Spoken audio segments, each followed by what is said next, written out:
विद्यार्थ्यांनो, आपली जी स्टोरी आहे the wild boar and the fox, या स्टोरी मध्ये शब्द आपल्याला आपण जे नवीन शब्द होते ते आपण समजून घेतले, त्याचा अर्थ काय हे पण आपल्याला माहिती आहे. परंतु याच्यातून आपण एक नवीन ऍक्टिव्हिटी आहे ती आज शिकणार आहोत. आपण हिडन वर्ड ही ऍक्टिव्हिटी याच्या आधी बघितली होती की शब्दामध्ये लपलेला हिडन वर्ड शोधायचा, म्हणजे लपलेला शब्द शोधायचा. आता ही ऍक्टिव्हिटी तशीच आहे, फक्त आपल्याला काय करायचं आहे की इथे मी बोर्डवर काही शब्द लिहिलेले आहे आणि या शब्दामधला पहिला किंवा शेवटचं जे अक्षर आहे ते वगळायचं आणि त्याच्यापासून नवीन शब्द तयार होतो. बघा इथे मी काही शब्द तुम्हाला लिहून दाखवलेले. बघा या शब्दांमध्ये तुम्हाला जर तुम्ही वगळलं, शेवटचं जर अक्षर वगळलं तर तुम्हाला नवीन शब्द तयार झालेला असेल आणि नवीन शब्दाचा नवीन अर्थ बनतो.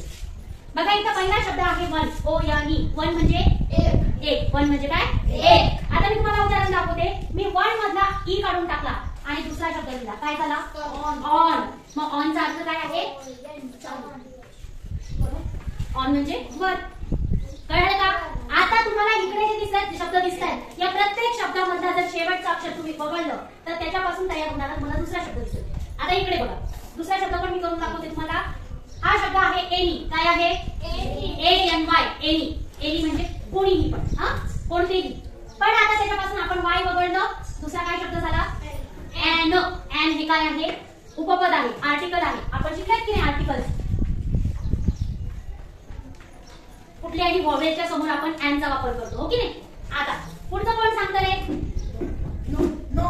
Very good. या नॉट मधला, नॉट म्हणजे पण नाही, टी काढून टाकला, काय राहिलं? नो. काय राहिलं? नो म्हणजे पण नाही. कळाले का ही ऍक्टिव्हिटी? ही ऍक्टिव्हिटी कळाली का? आता इथे मी शेवटचं अक्षर वगळलेलं आहे, याच्यामध्ये आपण सुरुवातीचं अक्षर वगळणार. इकडच्या जे शब्द आहे या शब्दांमध्ये आपण काय करणार आहे? पहिला अक्षर वगळणार. बघा हा शब्द काय आहे? वॉज. काय हा? वॉज. वॉज म्हणजे होता. वॉज म्हणजे काय? होता. त्याच्यात जर मी डब्ल्यू वगळलं, काय राहिलं? ऍज. ऍज म्हणजे सारखा. ऍज म्हणजे काय? सारखा. माझ्यासारखा तो, त्याच्यासारखी मी. अशाच आपण जेव्हा सारखा हा शब्द वापरतो तर ऍज म्हणजे काय? सारखा. तसंच आपण दुसरा पण बघूया. दुसरा शब्द काय आहे? हीज. मग हीज मधला मी काय काढलं? एच काढून टाकलं. काय काढलं? हीज. Very good. हीज म्हणजे काय? आहे. हीज म्हणजे काय? आहे. आता तुमच्या लक्षात आलं असेल की ह्या साईडचे जे शब्द आहेत त्याच्यातलं शेवटचं अक्षर वगळायचे आणि या जे दुसऱ्या साईडचे शब्द आहेत त्याच्यातलं पहिलं अक्षर वगळायचे आणि त्याच्यापासून तयार होणारा शब्द तुम्ही लिहायचा. कळालं का? याला आपण हिडन वर्ड ऍक्टिव्हिटी पण म्हणूया. पण हिडन वर्ड ऍक्टिव्हिटी ही मोठ्या शब्दामध्ये लपलेला एखादा शब्द शोधायचा असतो. आपण या ऍक्टिव्हिटी मध्ये फक्त काय करतोय? पहिला अक्षर वगळतोय किंवा शेवटचा अक्षर वगळतोय आणि त्याच्यापासून शब्द तयार करतोय. म्हणजे जर इथं 3 अक्षरी शब्द असेल तर आपण त्याच्यापासून 2 अक्षरी शब्द बनवतोय. 4 अक्षरी शब्द असेल तर 3 अक्षरी शब्द बनवतोय. कारण की शब्द बनवताना जेव्हा आपण शब्द कसे बनवायचे हे आपण शिकलो होतो आधीच्या ऍक्टिव्हिटी मध्ये, म्हणजे नवीन सुरुवातीला.